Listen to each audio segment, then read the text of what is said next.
Welcome to the Bad Bosses Great Leaders podcast, exploring what it takes to lead with purpose. Today, I'm joined by Jeff Sigel. Jeff is an author, coach, and consultant who is passionate about creating better work environments and more fulfilling careers for middle managers everywhere. After over 20 years of corporate experience at Nabisco, the Hershey Company, grocery retailer Ahold, and the restaurant company Cracker Barrel, Jeff has shifted his focus to coaching mid-level leaders and supporting companies looking to empower their middle management teams. He is currently a consultant and coach focused on turning strategy into action by developing middle management excellence. His book, The Middle Managers, A Toolkit for Middle Managers, is available on Amazon.com.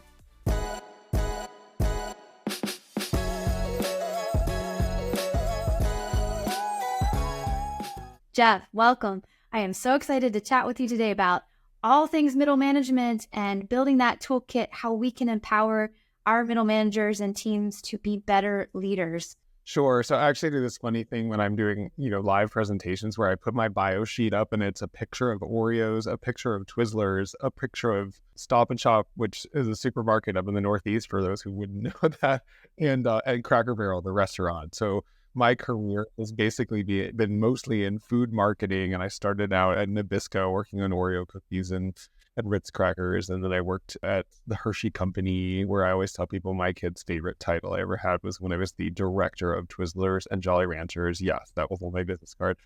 And then I ended up working at a grocery store company, and then I worked for Cracker Barrel, the restaurant company. And all that time, I was a middle manager, so that was sort of the common thread. I always had people that were reporting to me and people that I was reporting to, and have become, sort of over the course of my career, so really fascinated with this really interesting thing, which is we don't train people to do the roles of the middle manager. We tend to train them to do their, quote, job, but we don't necessarily train them to lead, to influence, to manage up, and so forth. And so last year I decided, I think I want to write a book about this. And that's how I ended up writing middle management. I love that. And you're absolutely right. We don't have enough of that training.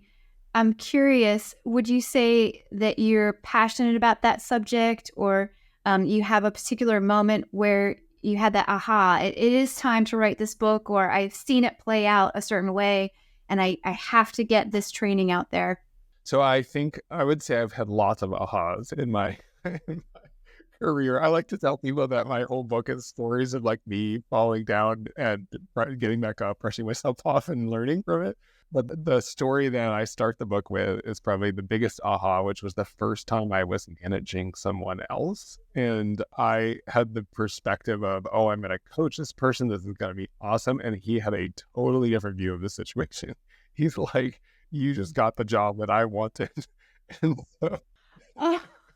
so, this did not go terribly well. That, I tell a story about at the very beginning of my book about how he comes into my office, his budget is not ticking and tying the way I wanted it to. And I kind of got annoyed. And he said, is this really the best thing we could be doing right now?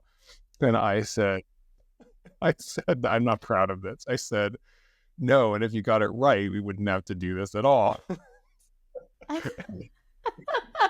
He left my office kind of from shaking his head. And I think that moment has stuck with me, where I'm like, wow, I have missed something here like this. And I think for me, the big takeaway was when you are leading people, it's all about them, not about you. It's about, how do I tie what I need them to do to what they are trying to accomplish, as opposed to telling them, do this because I told you so, which, I guess you can do to some extent, but it really ultimately leads to very burned out, unhappy people who often end up leaving, and all those kinds of things that we all know companies have to deal with.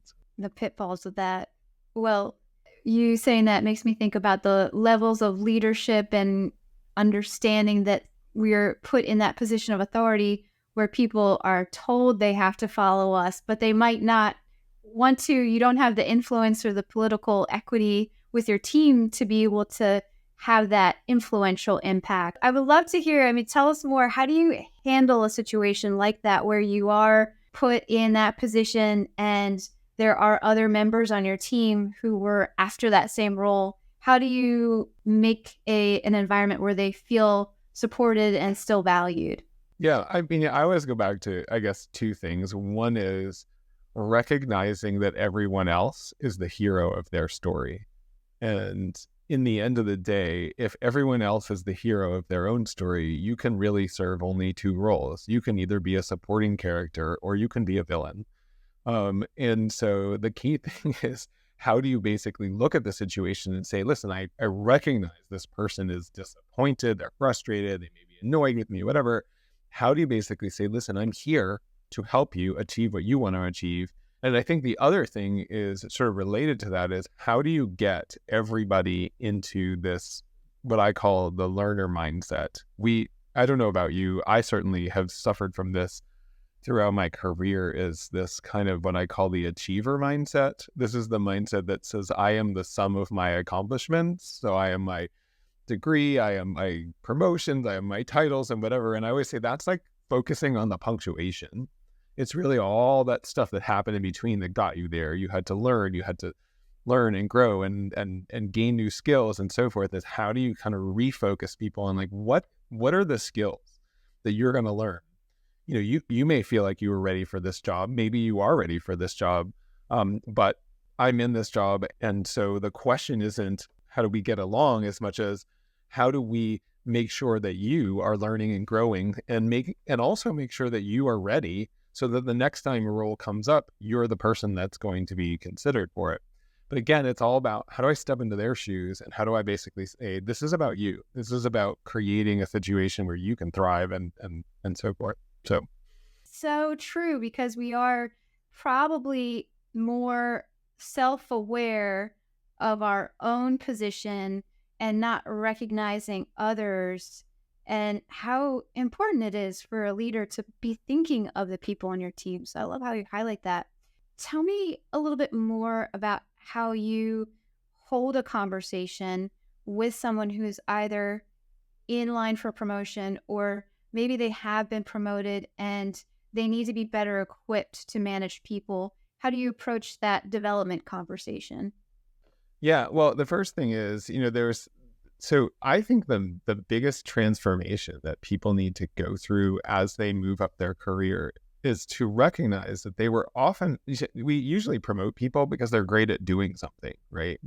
I'm a great accountant. Now I'm going to lead people that are accountants, or I'm a great marketer. I'm going to lead people who are marketers, or a great engineer, or a great plant employee, or whatever it is. And all of a sudden we're going to put you in a role where you are now leading other people doing that. And the assumption I think we sort of make, I don't know why we keep making this assumption, but the assumption should sort of make is, just doing stuff and leading people doing the same stuff it's the same skill. Clearly not. And so to me, the big transformation I always focus on with folks is, how do you get people to shift their view of what their role is from being a doer to recognizing that they now have multiple roles. So they are now a doer, a leader, and an influencer. And so if you can help them understand that they have these multiple roles, then what you can do is actually focus, now that you understand this, I can now focus on how do I give you skills to be a great doer. And I always say the doer role is all about managing your boss. How do you make sure you're delivering the things that they need you to deliver? The leader role is all about managing your team. How do you get the folks that are working for you to sort of do the things that you need them to do while feeling like they are engaged and moving forward in their own careers? And then the influencer piece is all about all those other people, the people that you don't report to, who don't report to you. And how do you sort of step into that role and understand that, all these people around you, they have all these other priorities and you need them to do stuff for you. And it's not that they are being mean or whatever. It's just they're just like you, right? You have probably at least twice as much stuff as you can do in a day, and so you're going to make choices about what you're going to do. So how do I get those people to, sort of commit to me and say, yes, I'm going to do these things for you, and create those relationships? And I think it's really about, once you understand that I now have these multiple roles, it becomes much easier to say, okay, now I need to develop skills for those roles. And so if you're leading somebody who has just been promoted into a new role, it's a good place to step back and be like, what is it that this person doesn't know that they don't know? And help them to understand, like, hey, you may not, you may not. There may be things that you're trying to do here, but without some guidance, you're not going to be able to do them very well. I don't know. I don't know if have you ever come across the situational leadership model? Are you familiar with that? Yeah.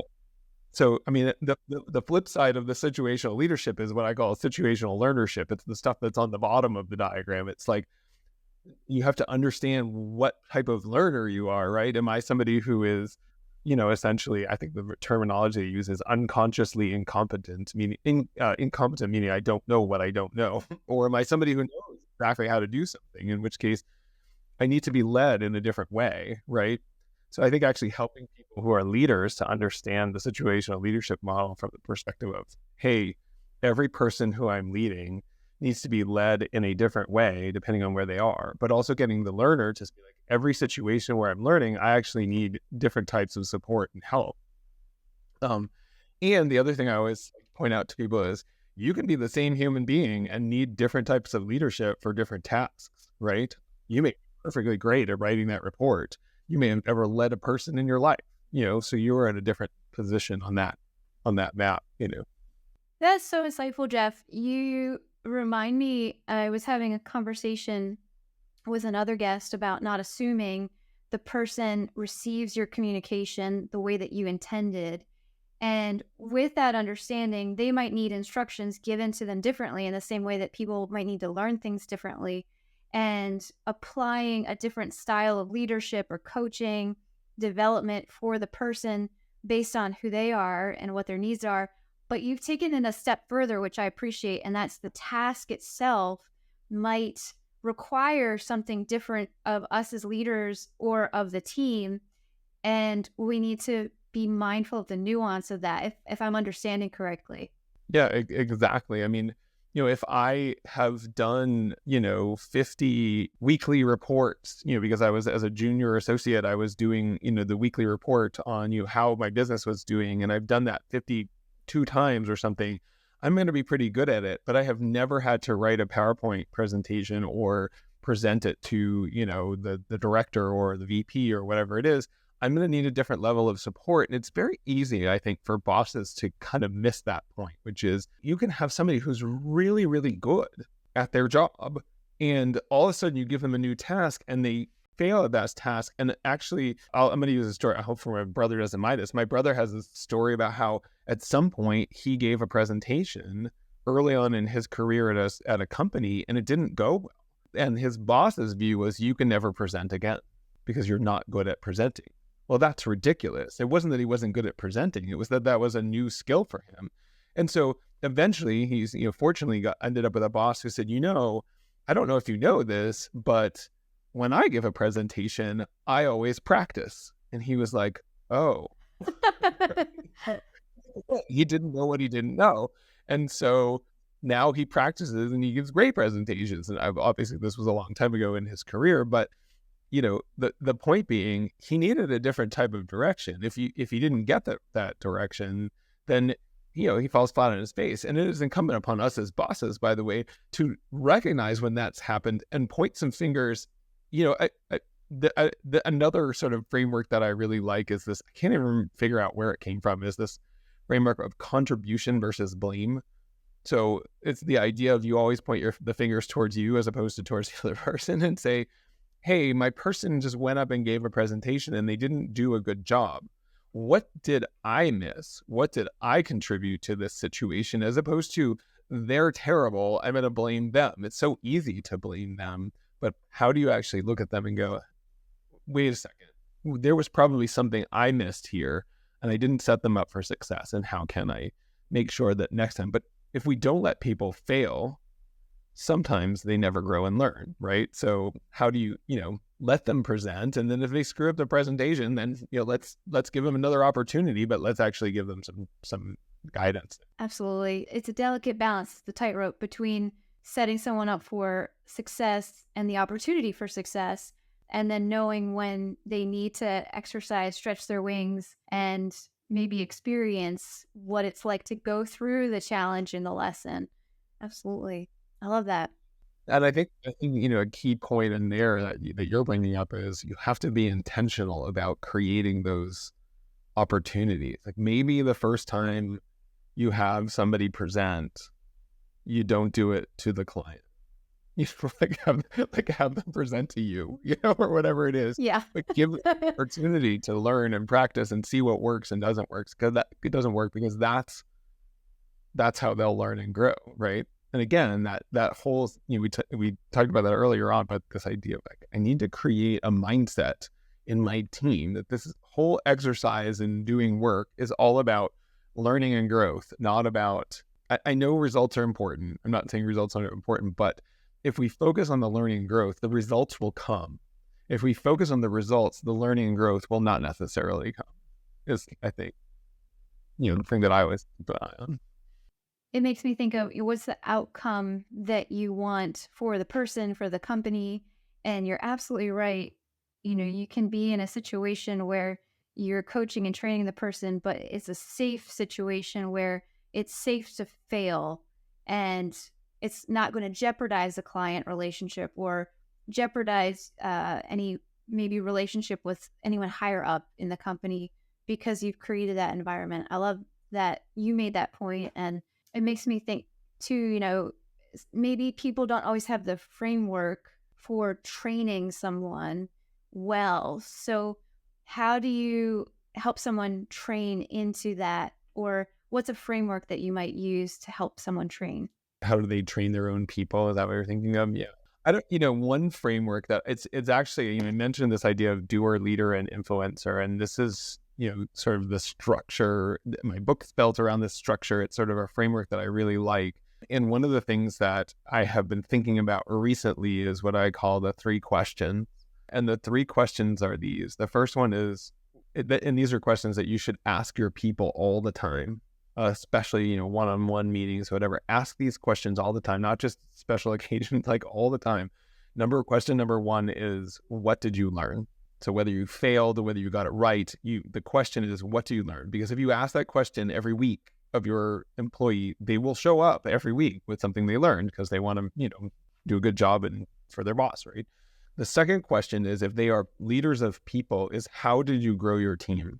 So if you are a leader of people who leads people, training them by saying, listen, I'm actually going to ask you every week, are you doing, I'm asking you how you learned, but I'm also asking you to make sure that you thought about how your team is growing and improving, and to create, again, this culture of part of my job is making sure my team is growing and improving. And the third question is, who did you help?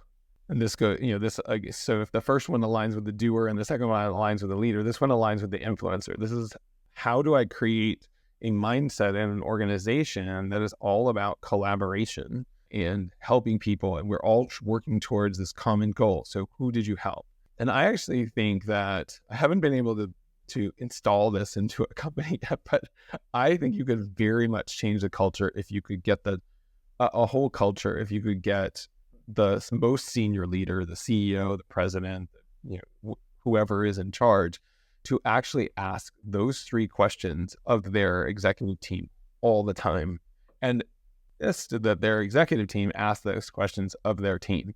Because what you will end up with is a culture that naturally is looking for learning, growth, and collaboration, which is, I think, how you can sort of elevate the whole team. So your question was really about how do you train folks? But I think one of the ways that I think is really powerful is the questions you ask people in their one-on-ones, in the meetings you have with them, in the meetings you have as a group, is actually get them in this mindset. This is what's important to me. This is what I ask about every week, every day. I'm always asking you, what did you learn? And actually, the other piece I'll throw in there is that's really important is to be as specific with positive feedback as you are with negative feedback. So we have this, I don't know, have you ever received the feedback, you're doing great, but, and then, I don't know about you, but it's like the whole first half of that sentence, the giant waste fallen. I'm not paying it. I think that often in managers' heads, they're thinking, when I give that feedback, I'm basically saying 99% positive, 1% negative, and the person is receiving it as probably the exact opposite, right? They're saying this was like some tiny little positive thing. In fact, it's almost more annoying. Actually, the one I hate even more is the sandwich. Have you come across this idea? I admittedly have used the sandwich, and I've talked to other people about it. I'm curious what you're going to say, because I have some thoughts I want to share with you too on this. Tell me more. Well, my point about the sandwich is I think that, I mean, if you were truly giving a piece of positive feedback and then a piece of critical feedback and then a piece of positive feedback, I think it would be okay. But I think people are onto us, right? When we do that, they know that this is really, I'll say it nicely because we're on a podcast, but it's a crap sandwich. Let's be honest, right? The crap in the middle is not made better by putting it on a brioche roll. Right? It's not. I know what you're doing. Yeah. And so essentially, and what's even worse about that is I know what you're doing and I know why you're doing it. You're doing it not because of me. You're doing it because you don't want to feel bad giving me this bad feedback. And I actually think the real way to deal with this is you give feedback all the time, not just at the end of the year, not just, if every day I give you at least one piece of positive feedback, if every once in a while I say, hey, could you do this a little bit differently next time or whatever, you're going to be like, okay, whatever, this is no big deal because I get positive reinforcement all the time. But if I do it as I only give you feedback when I have something negative to say, and I couch it either in a sandwich or in a, you're doing great, but I basically am going to really, first of all, I'm going to think you don't really care about my growth. What you care about is getting the results from me, right? In other words, you're doing through me instead of leading me. You're not coaching. You're just, I call it marionetting. And you're annoyed because the marionette, is not cooperating. Whereas if it's really about my growth, you would say, hey, I want to let you know that you did a really great job on this really specific thing. Like on that email, when you wrote this, that was great. Because by the way, that's how I always am a little hesitant to say this because I think some people are like, what? You're comparing people to animals or what? I don't know. Are you a dog person by chance? Oh yeah, well I've got my neon sign. I have 2 dogs, 2 Shiba Inus, so Yeah, I'm very much a dog person. So you know that it's extremely hard to train a dog not to do something. Like if you want to train a dog not to jump on people when they come through the door, my dogs are terribly trained, by the way. But if you want to train a dog not to jump on people when they come through the door, you train them to sit when people come through the door. You give them something positive to do, and then you reinforce it, with a reward. Human beings, for better or for worse, I think are pretty similar. If you tell people, hey, you did that one great thing, and you just keep telling them the little great things they do, they will keep doing them because people want to feel like they're doing a good job. So I'm interested to hear what your thoughts were, but that was my thought on the feedback. Well, I'm so excited to hear you say all of this. I've had conversations about the sandwich, the feedback sandwich, and I have grappled with it too because you said it. People are on to us, and they are. And you know what's hard and challenging? When you've used the sandwich with someone who becomes a manager, and then they learn about the sandwich, and then they're like, wait a second. And then you can't use the sandwich. And that's been my sort of realization over the years. I've approached it. It was taught to me, and I can see the value in it. And I can understand why people maybe approach feedback that way, because to your point, it can be a little bit selfish of us as leaders. We aren't comfortable giving feedback, and we haven't learned how to give feedback. So we take this framework that seems to do the trick.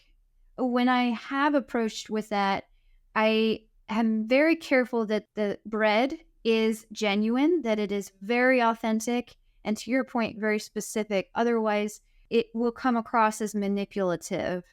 And we don't want to manipulate people. We want to connect with people. So if you are in that situation, if you feel like you have to give the sandwich and you haven't learned another way, then I always encourage people, well, at least approach it with the understanding that your feedback, positive, needs to be as genuine and intentional as the constructive feedback. I say all that to say too, you mentioned something else about, it brings to mind Kim Scott's radical candor. And it is not kind, use the word couch. It's not kind to be unclear in our feedback. And when we confuse people with positive, maybe negative or maybe constructive, however you're looking at it, and then positive again, we're jerking their chain like a dog. You're pulling them in other different directions and they don't know what you want from them.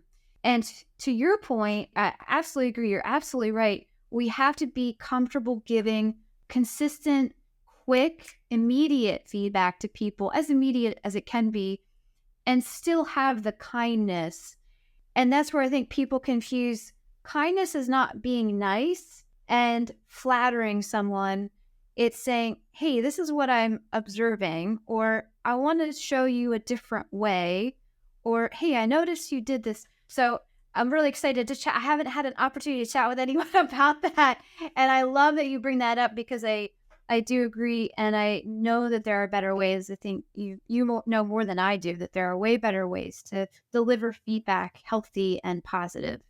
Yeah, absolutely. And well, and I'll share two things that there are two feedback approaches that I talk about the most.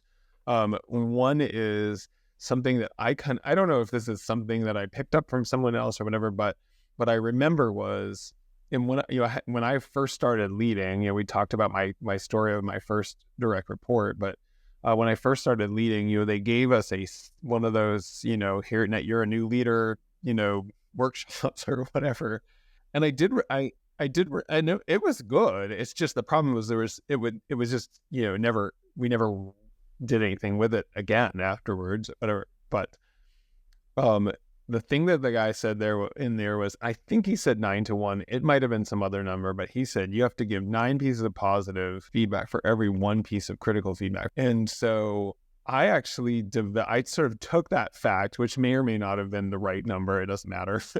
But and I said, I'm going to create, and it was after that I think it was the next report that I had after that first direct report. I created this form that I used where I would actually, when I had a new direct report, I would literally define in very large buckets what it was that I was looking for that person to do. Like, I want you to be strategic.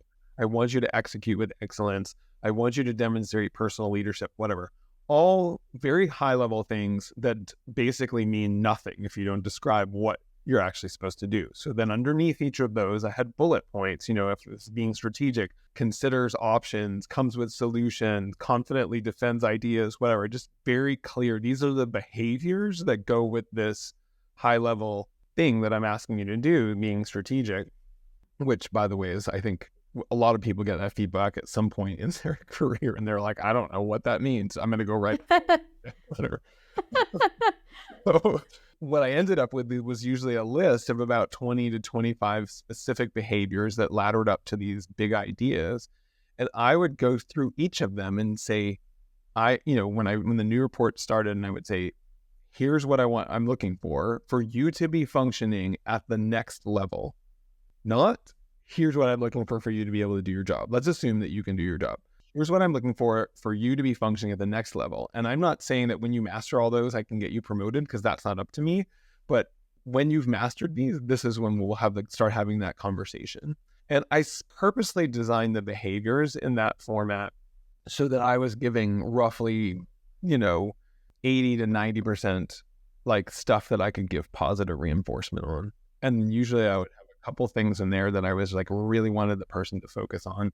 That I knew they would get, sort of feedback that, push them, because I wanted to make sure I was giving them. And then what I would do is every month, give them very specific examples of when they did something. Like, hey, that email you wrote to so-and-so the other day, I thought that was a great example of this, or what, very, very specific.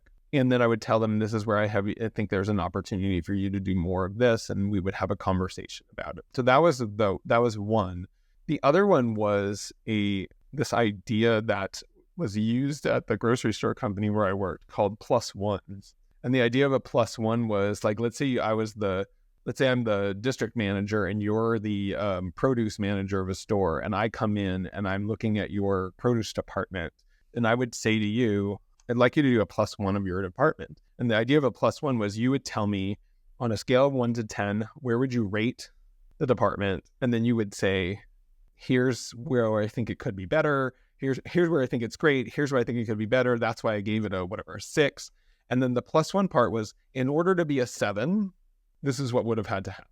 And then once that was done, I would say, thank you. I would have rated it a 5 because X, Y, and Z, and this is what I saw that was positive, but this is what I think is, could have been better. And let's say I noticed, and you didn't mention anything, but there's a lot of bruises on the strawberries and that department or whatever. And I would say, I noticed there was some bruising on the strawberries, and freshness is a strategic focus for the company right now. And so I think it's really important that you focus on this. What I really like about that method is, first of all, it gets me as the leader to see how you think. So I am watching you talk about your department and seeing what you're seeing. And then it gives me an opportunity, after I've seen how you think, to sort of say, hey, this is how I think about it. So your mind is open because you are actually you're critically looking at your department, your produce department in this case. And then I'm coming in and saying, here's some other things that you should be thinking about. And I guarantee you, the next time you're doing the department, I'm off at some other store. The next time that you are working on the department, you will not forget to check the strawberries for bruising, because I have helped you think the way I think.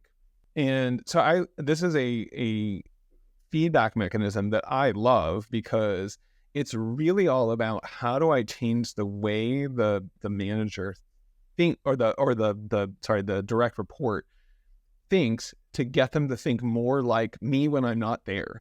And I actually have been saying a lot recently, I believe that is fundamentally the goal of leadership, is to create the conditions where you can trust your team to make decisions at a high level of performance when you're not around. That's what leadership is all about. And so to me, I love the +1 because it gets you out of, it sort of says, I'm trying to get myself out of this. I don't want to be involved. I want you to do this. I want you to know. Jeff, I love that so much. I am going to steal that because I absolutely agree.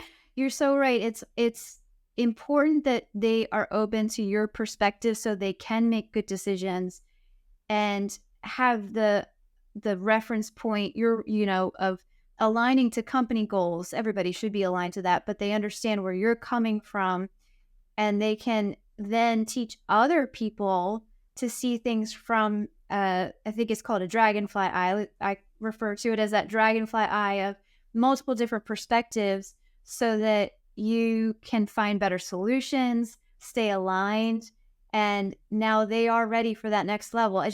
That was just a mini masterclass on how to help people level up. So thank you for that. I love that. Well, and the one thing I will add, because there is one really important caveat, is you never do a +1 on a human being. That is not cool. You only do it on their work. I'm not rating you, right? We are all perfect 10s, Yeah. right? Whatever.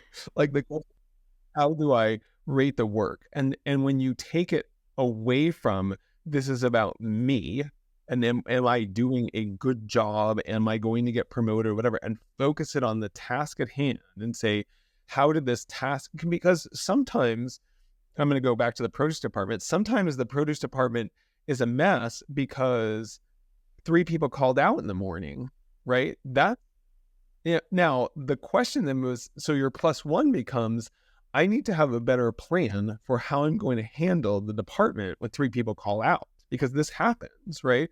But this isn't about you. You didn't know they were going to call out, whatever. You learned something from this process, but you are not a bad person because your work was not, the bananas were not filled.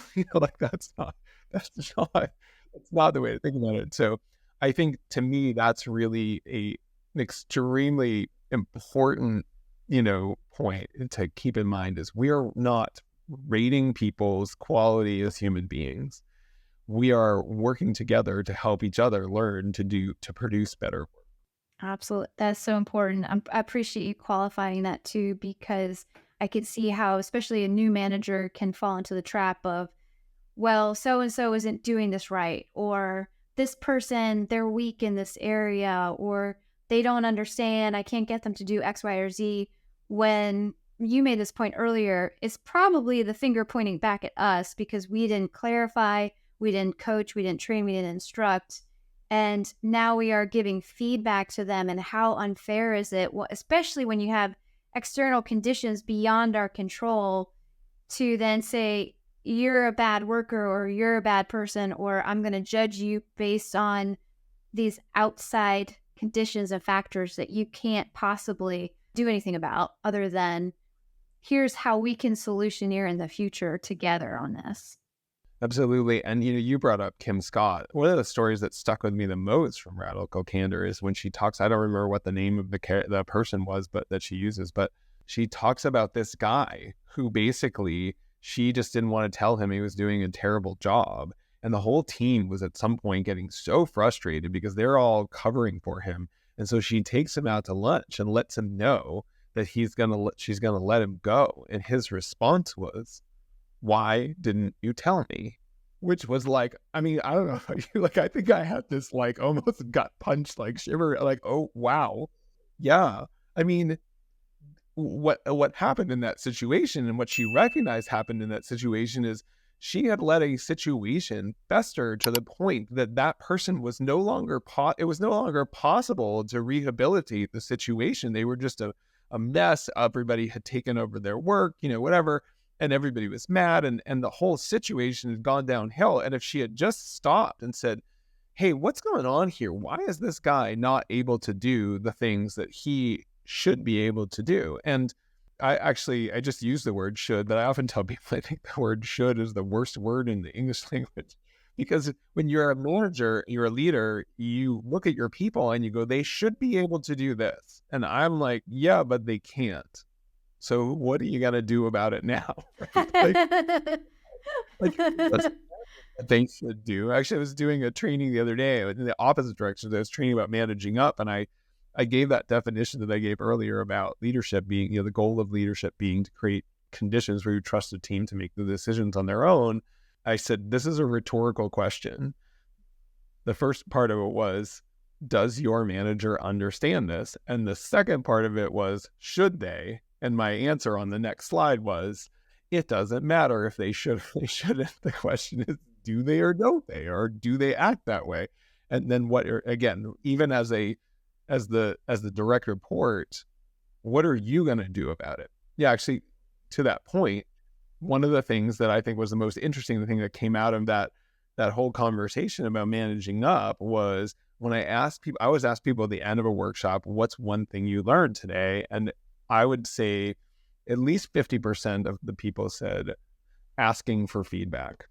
Because after I gave that example, I said, if you aren't getting the feedback that you need to do your job well, you can ask for it. So in that was sort of a big, I guess, aha for people. Not that it's not rocket science. They know they can ask for feedback, but just sort of saying, hey, actually, it's part of your job to ask people for feedback. And frankly, I think we should do that in both directions, whether we're the manager or the managee. Absolutely agree on that. There are so many different ways to ask for feedback too. I want your thoughts on how we can ask for it. Before we move on to that, you mentioned the shoulds, and it makes me think, I know I've fallen into that trap, especially as a young manager, and realized pretty quickly, I think maybe through some self-awareness too, the reason that I was saying should was a protection for myself. Well, they should know this because I told them, or well, they should have been able to understand it because the training was right here. And so I'm curious if you feel like that's a protection mechanism that we apply as managers when we don't realize that it's our responsibility and we're accountable for what they should or shouldn't do because of what we instructed them to do. Right. 100%. Right. I mean, it absolutely is a defense mechanism. We are basically saying it's someone else's fault. It goes back to that contribution versus blame. The toughest thing about contribution is I have to admit that I played a part in messing things up, right? So, but that's okay. I mean, okay, if I recognize my part in messing things up, then I can start to move in the direction of fixing it. If I point my fingers outwards and say, nope, it's their fault. I don't know how many times I've seen that. I'm sure you've seen this too, where there's a team that's struggling, and so you have the manager of the team and then the manager's manager, and the manager's manager is talking to the manager and basically be like, what's going on? And they're both agreeing the team is terrible. We don't have the right people. It's painful to watch because nobody's getting the results that they need to. All these junior people are getting basically pummeled because they are missing some piece of information, some training. They don't know something that everybody's saying, oh, they should know this, and nothing's getting fixed. And often what happens is a bunch of people end up getting let go or fired, and then you end up with a new group of people, and it's the same problem over and over again because you never fixed it, right? It's really incumbent upon us as leaders to point at ourselves and look at the situations, take a step back and go, okay, the team isn't doing what I believe they should be doing. So what's the reason why? And what do I need to do to get them to do the thing that I need them to do? Again, that goes back to, this is what I mean by our job as leaders is to, create the conditions where we can trust our team to get done what they need to get done. If they aren't doing it, it means that we haven't created the right conditions. So is there a process problem? Is there a training problem? Is there a communication problem? They're not understanding. Is there a lack of understanding of purpose? I actually think that's often the problem. People don't know why they're doing what they're doing. A quick aside to a story that I tell in the book was, at one point I used to work at a soup kitchen basically, and I would run the dishwasher with this guy named Larry. And one day there were no dishes coming in, and there should have been like hundreds of dishes coming in. And Larry's like, oh, we caught up. And I'm like, I don't know, like something's wrong. And I walk outside and I literally watch a teenage volunteer carrying one of those folding catering tables across the dining room. And then I look over to where he's going, and his fellow volunteer has another table stacked with dishes to this enormous level. I mean, it was like they're going to fall, break, whatever. And literally this kid was being proactive. He's like, we ran out of places to put the dishes, so I went and got another table. It never dawned on him that the goal was to get the dishes into the dishwasher. Well, we could talk about like maybe there's something with teenagers like being a little clueless sometimes or whatever, but fundamentally, I basically, from then on, I would, when we started, I would go out and I would sort of chat in whoever was doing the dish scraping, and I would say, the goal here is to get the dishes scraped and into the dishwasher as quickly as possible. And it never happened again, right? Because all they needed to know was why. Somebody told them, scrape the dishes. Now, you can argue that it should be obvious, but it wasn't. And so the answer is not, we're never having volunteers again, they are terrible or whatever. It's no, we need to change our process. Our process needs to explain to them why. And I think it's really important that, that we help our teams understand why they're doing what they're doing, and not, and assume that kind of thing might be the problem if they're not doing the right thing. Absolutely. I'm laughing too, because I know I've made those mistakes, and you cause more work for yourself and for them, and owning it and taking the responsibility for it, because you're absolutely right. That sounds like that's where assumption can come creeping into, and we think, well, it's common sense, or, oh, well, they should just know the shoulds. They should just know to do this. And we really have to be clear with our instructions and make sure that, I had another guest talk about repetition. I think you mentioned it earlier too, that sometimes you need to repeat yourself, or in the other note you mentioned, situational leadership and learning, and are people receiving the information and instruction the way that is clear for them. Right. Or Yeah. are they ready to receive the information the way you are giving it to them? There may be somebody that you can delegate 90% of the tasks to. And if you give them a task that they've never done before and they have no way to orient themselves to that task, they will do it wrong. And you'll be like, well, I don't know what happened with Joe. Like, Joe usually is so great. You did a terrible job. Well, maybe Joe has never, I don't know, whatever. He's never had to, build a snow castle before. Yeah. He did but it and wrong. But what a great point too, because we need to prepare them. Sometimes it is about what is the preparation and what's the readiness factor. Yeah. And such another great insight too, Jeff. I want to make sure we do have time for the feedback, because I do see people, especially young managers, struggle with that. How do you help managers, leaders ask for feedback in a way that makes them feel comfortable? Because it can be scary asking for feedback from a report. Yeah.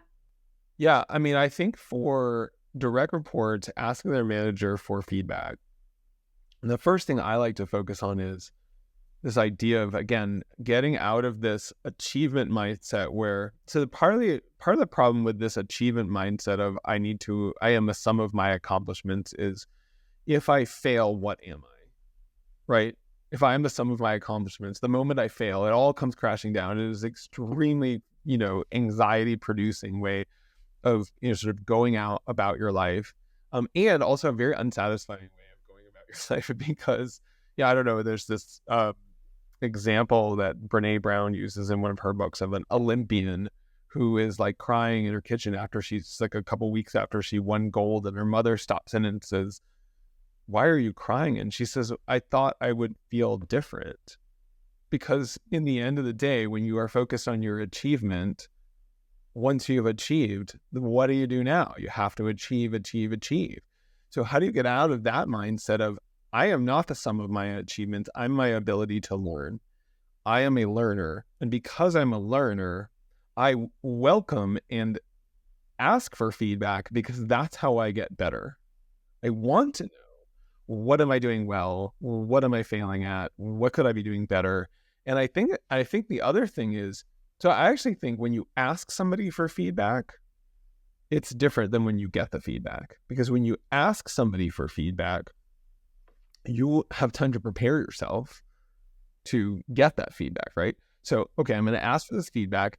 And the thing is that sometimes when you ask your manager for feedback, what they do is say, we're like, "You're doing great," or "You're doing great, but," we already talked about that, right? And I think one of the things that is important to train the junior folks to do is to, again, this goes back to this whole idea of managing up, is to basically push your boss to give you the specifics. Hey, you just said I'm doing great. Can you give me a couple of examples of what I'm doing great at? Or if things aren't going well, this is another one, this is like the absentee feedback, right? I call this green eggs and ham. This is I come into my boss and I say, "Here's the report." And the manager says, "No, it's not good." And so I go off, I spend another 10 hours, and I come back and the manager says, "Yeah, still not good." And so I call that green eggs and ham, because it's like, do you like it on a train? No.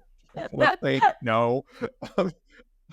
I will never learn what I'm supposed to do without doing that. And so, without getting that the information of what specifically am I not doing right.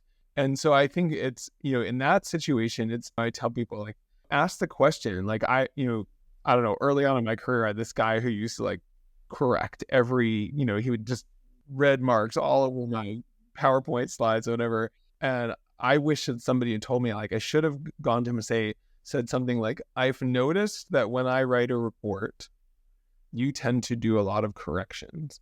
It's really important to me to become more independent and to be able to do this to myself on my own. What do I need to know so that next time I can do a better job, and the time after that, and so forth?" Like, ask the person in the vein of, "I'm trying to learn. Can you help me learn?" And then they will feel better about giving you feedback, because a lot of times they don't want to give feedback because they're like, I want to hurt your feelings, I don't stop worrying about my feelings. Like, I want you to, and I think at the end of the day, from the other side, the flip side of giving the feedback is fundamentally it boils down to this idea of, if you give feedback from the place of, I am trying to help you learn, you will be fine.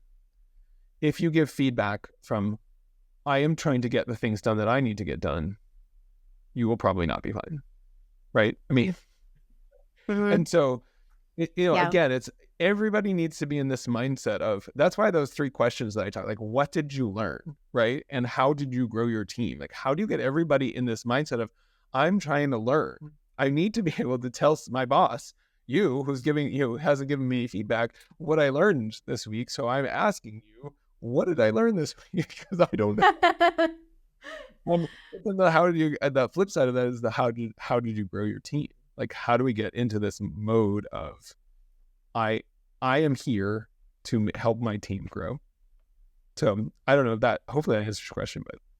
It does. And as you're saying that and reminding us of those questions too, which I'm also going to steal, I'll ask the what have you learned, but I love the other 2 because I see it as helping to influence the culture and a mindset shift. I think you made a similar point.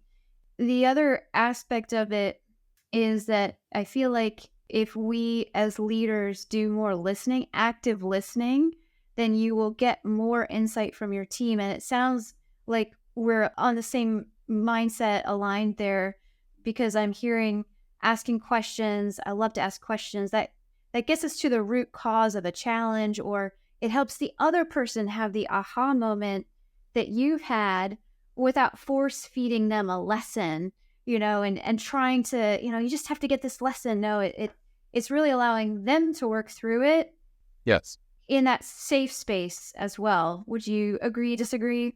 No, absolutely. And sort of a couple of things that you made me think of as you were talking about that. One is, I tell people I always ask people, what's the most important meeting you have in the week? And if it's leaders, I always tell them it's the one-on-ones you have with your people, right? With your team, because there are a million places in the week. And a lot of people don't do one-on-ones because they give up on them because like, oh, it's just a delegation meeting or whatever. It's actually not. I always tell people there's a million places where you can delegate tasks. During the week, I can send you an email, I can do a drive-by, I can send you a Slack message, I don't know, nowadays, it's like so many ways. I can text you, I can call you, whatever. But fundamentally, there's only one time in the week that I can coach you. And that's in that one-on-one. And to your point about the safe space and listening and asking questions. And I will say, the other thing you made me think of is, one of my sort of, pitfalls as a leader is I have a tendency to solution. If you walk in my office and say, I'm having trouble with such and such, I will start telling you, well, did you try this? Did you try this? Did you try this? Which is super annoying. Or been a kid or has kids knows that like that does not fly well. And yet we do it to our employees all the time. And so I actually sort of, I love this idea of, I used to tell my direct reports, I'm like, if you want to come into my office and you're just venting, that's fine. I have no problem with that. But can you please start with the phrase, can I rant for a minute? Because if you start with that phrase, I will know, well, number one, don't solution. This person's just venting. And number two, you're basically signaling to me, it may not be a minute, but you're signaling to me this is time bound. I am not going to melt into a pool of,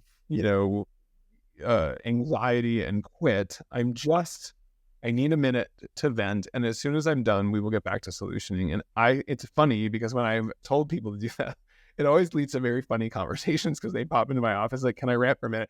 We always kind of laugh because it takes some of the edge off of it. I'm like, absolutely, go ahead. And then they rant and then, well, okay, like, well, what have you done? How did you think about it? What have you tried? Whatever. Get into the questions. But I agree with you. Listening, asking questions, definitely an area that I need to continue to get better at. But I absolutely agree with you. Listening, asking questions is the best way to run those one-on-one meetings, and those one-on-one meetings are the most important meetings of your week. They are. I love my one-on-ones because they aren't for us as leaders; they're for the other person. And I love that. I love that your default is the solution because that's mine too. And I have to.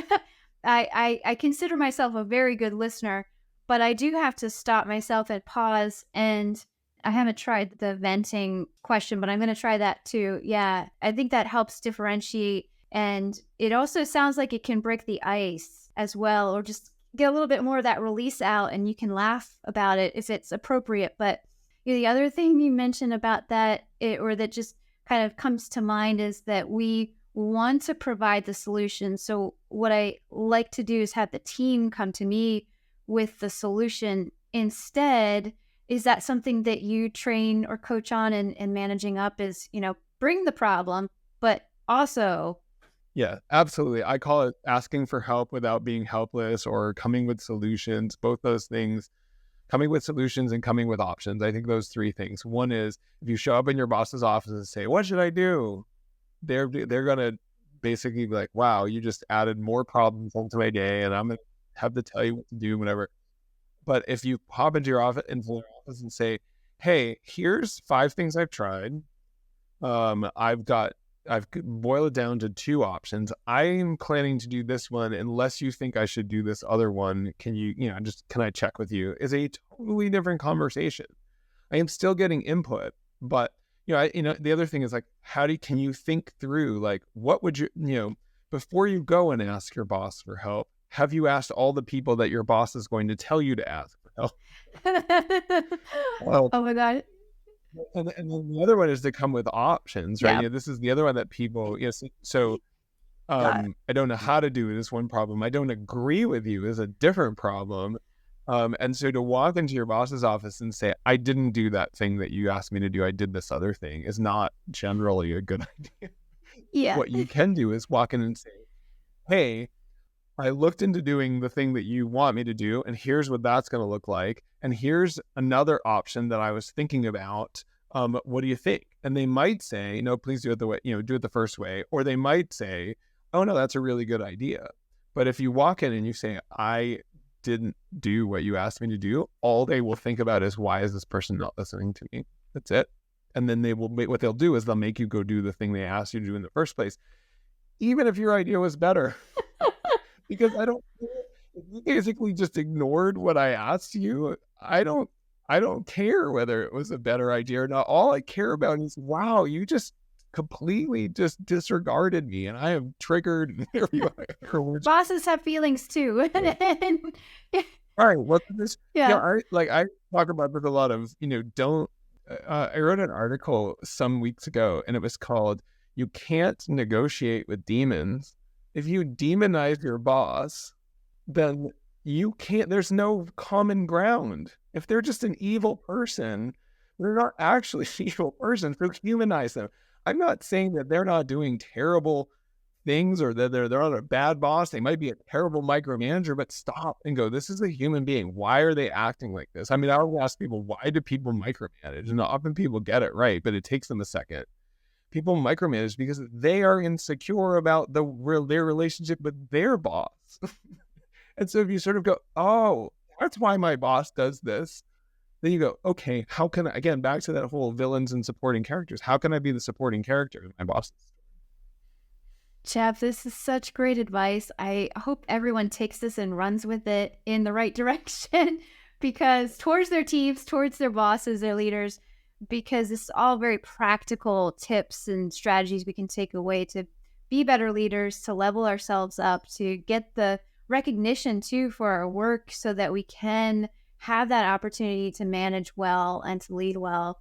Thank you so much for sharing all of this great wisdom. I feel like we need a part 2, but anytime. But I know people can hear from you, obviously read your book. I know they can glean from your wisdom and learn more from you elsewhere. So how can people connect and find you online so they can work with you and learn more about your projects and all of your coaching experience? Sure. So I will say a couple of things. One is, you mentioned the book. The book is called The Middle Matters, a Toolkit for Middle Managers. It's available on Amazon, and I think you'll just find more of what we've been talking about. The second thing is my author site, jeffsigel.com. So that's JEFFSIGEL.com. And you can find there my, information about my book. I have a blog, where I talk about middle management stuff every week. And so that's a great place also to reach out to me. And of course, I love when people connect with me on LinkedIn. So I think you'll find me in Jeff Sigel, and then just look for the guy who's just talking about middle management. Thank you so much again, Jeff, for all of your valuable insights and practical wisdom for all of us in management and looking to grow our leadership team. And listeners, thank you for tuning in to another episode of Bad Bosses, Great Leaders. Catch you on the next one.